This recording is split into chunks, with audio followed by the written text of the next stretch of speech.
How is it already the end of August? I am personally not ready for the summer to be over. Listen, I love the fall, but I feel like I just thrive the most in spring and summer where it is warm and sunny. That being said, I have just felt so lost this summer in a number of ways, but I feel like particularly with like what I want to do with my art, my career, what's the next phase of my life going to look like.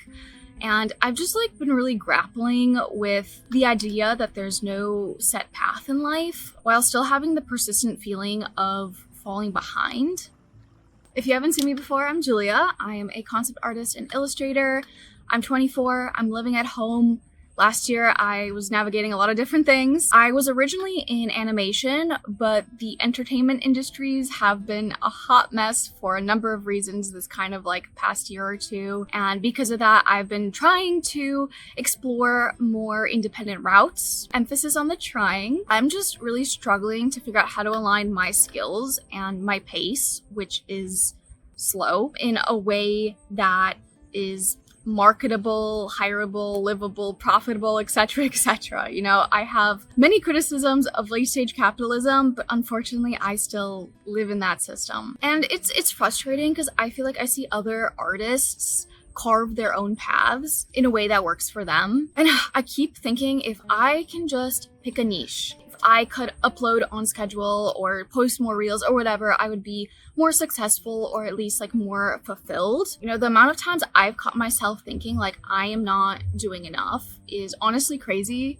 And I feel like I've gotten more cognizant of my thought patterns, and this is one that is just like reoccurring. Also, if I hear the word consistency one more time, I'm gonna start throwing hands. You hear it everywhere, and I'm not kidding. Every reflective self-help book, post, podcast, whatever it is, they're always like, if you do it consistently, you're gonna achieve some great success, right? Consistency is key. Just post consistently. Like, dear God, I have a complicated relationship with consistency because I'm not. It took me a while to realize that I am truly a generalist at heart. You know, like I like exploring and learning and like idea generation too much. I don't feel like I'm running away from anything. And it's also not that I don't finish things because I'm afraid that they're going to fail. It's just that like if you stick me in a box for too long, I'm bored and I am going to start crawling out. Plus, consistency is a bit of a relative term, like consistent compared to what? I have been consistently doing art for over a decade now. But if you ask me, do I do art like daily or weekly? Then no, I'm not consistent. I wouldn't say I have a consistent art style or brand, but I do think that there are elements of myself and my artistic voice in all of my works. Something that I've been learning lately is that when one kind of like trait or characteristic is seen as very valuable or good and kind of like upheld in that way, it's almost always worth considering what the flip side of that is. The most obvious example is just like in America, how like extroverted traits are valued above all else. But I feel like in recent years, more and more people realizing the inherent value of introversion. In my other video, I talked about the benefits of being a slow artist versus like a highly fast, efficient, productive one, right? So in the same vein, I started considering why specialization, why finding your niche was so important and what are the benefits of the opposite. Book Range by David Epstein definitely has been super helpful in shifting my perspective and also helping me understand the benefit of being a generalist in an increasingly specialized world.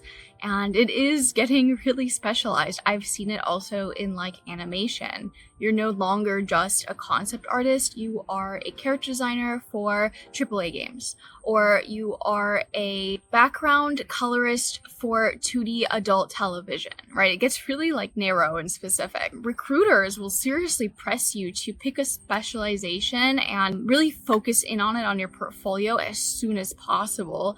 And that's something that created a lot of pressure for me in school, especially because I feel like if you do manage to break into the industry, you're going to be stuck doing that one thing for a while. So there's that added pressure of like, am I picking the right thing for me? And this type of thing is becoming really common in a lot of different careers too. But anyway, in regards to the book, it brings up a lot of specific studies, and it's difficult to kind of like boil them down into like a comprehensive summary, but it really takes a deeper look at the idea of 10,000 hours, the idea that it takes 10,000 hours of focused, consistent, deliberate practice to achieve mastery. I've heard this in the domain of art as well. Like, you're not going to be a pro until you put your 10,000 hours in. I largely believed it, as I also largely believed by not picking a niche that I was losing my head start and doing a huge disservice to myself when it might actually be the other way around. Maybe it's better that I am taking so long to explore what I like and don't like. Epstein argues that when we specialize too early, even if we might be financially successful faster, it's easier to get hired that way, in the long run, we might end up on a path that we never really wanted to go down in the first place. Rather, by getting a broad range of experiences, skills, and taking the time to explore things and to just delay specialization, it could lead us to greater innovation, adaptability, and just like long-term success. Also, the book points out how it's important to have a balance of generalist and specialists, and that when there are too many specialists, they're not able to think broadly and draw on concepts from other areas, which leads to kind of more narrow-minded thinking. An example of this might be like a scriptwriter who becomes known for writing horror. So they become like the horror guy. And let's say they go to apply for a comedy role, but the recruiter rejects them because they're not looking for a horror guy, they're looking for the comedy guy. What the recruiters might not realize, though, is that there's a lot of similarities between horror and comedy as a genre, and that writer could bring in a lot of creative and fresh new ideas that another comedy guy might not bring. For instance, both genres depend a lot about understanding the art of timing to build suspense or to deliver a joke. Yeah, these are just like a few interesting points that the book explores. I guess I found it personally really comforting to know that a lot of people who felt very successful and very fulfilled with their lives and careers are also people that saw themselves as late bloomers and just felt lost for a very, very long time. Now, I am learning to see my trajectory as a slow burn and just reminding myself that I am young and it is okay. I feel like a life lesson that I just keep getting like hit with is that the traits or my characteristics that oftentimes bring me the most shame are also ones that in different contexts or circumstances are also my greatest strengths. It's just hard when those greatest strengths aren't really understood or valued by the society I'm in. It's this idea of like, oh, this is like great and all, but like I still have to like make a living. Plus, I feel like there's such a pressure to be successful from the people around us, to be successful quickly, and also in a way that they can understand. I absolutely love my mom. I know what she wants is just the best for me, but there's times where she'll like bring up other people's kids and their stable careers and their successful lives, and it creates this kind of guilt that can be paralyzing at times. The thing is, I am willing to say like, this is something I want to try. If I fail, it's my responsibility. I'll learn from it. But how can I confidently say that if I don't even know what I want to do anymore? Like, at first, I wanted to work at an animation studio and eventually art direct. And I still do love working on a team with people, but I feel like that is just not accessible to me right now. Then I wanted to do YouTube, but I am slow at it, and I have a hard time recording myself, especially when I'm drawing. And I have complicated feelings about taking on ads and sponsors, even though that's kind of the main way to make this sustainable. I also wanted to make stickers and open my own shop, but that doesn't like really hold my attention like designing characters does. Plus, I've recently fallen in love with writing, and I don't know how I want to incorporate that into my practice. It's like, should I make a webcomic, write a book? Should I make a concept book? Do I want to have booths and sell my art at like cons? Do I want to get back into animation? Do I want to focus on YouTube? Like, I don't know. The only thing I know for certain right now is that I want to make a living with my art and also use it as a form of connection to others. I just don't know how to make that work for me just yet. And I don't know how to achieve success without it requiring me to burn myself out.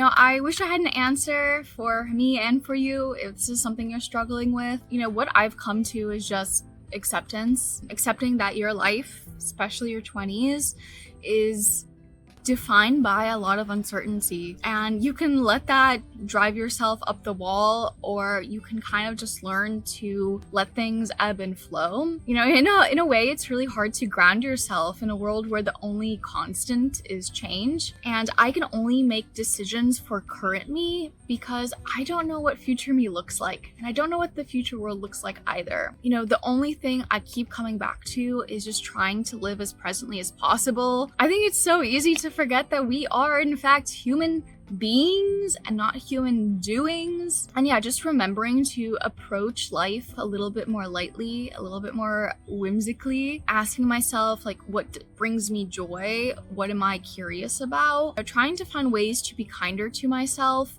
when things don't go anywhere, when I drop the third project I've been working on, or when it's August and I have barely anything to show for the year. Reminding myself that the lows are a part of life as much as the highs, over and over and over again. I think a big part of coping for me has just been like romanticizing my life, finding beauty in like the really, really small things. Even just like how the dappled lighting in the background is today looks so lovely.